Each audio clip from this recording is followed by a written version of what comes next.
Viewers अस्सलाम वालेकुम। आज स्वाद के बारे में पढ़ेंगे। तो स्वाद के 3 स्टेप आप बनाएंगे। ये पहला स्टेप हो गया और ये दूसरा स्टेप।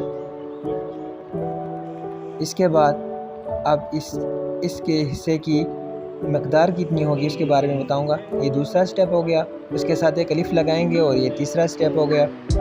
ठीक है, अब इसकी मकदार सेंटर से आप 2 नोक रख लें। ठीक है, उसके बाद इसके बीच में सिर्फ एक ही नोक होगी, ये देखें। ठीक है, ये हो गया। अब नेक्स्ट इसकी गोलाई है। तो आप गोलाई में मैंने जिस तरह आपको सीन का बताया था, इसी तरह जीम का बताया था। सीन जीम दोनों की गोलाई एक जैसी है कि सेंटर में आप इसकी लंबाई की तरफ 3 नोक डालेंगे, फिर गहराई 2 नोक होगी। वही होगा जो सीन में मैंने बताया।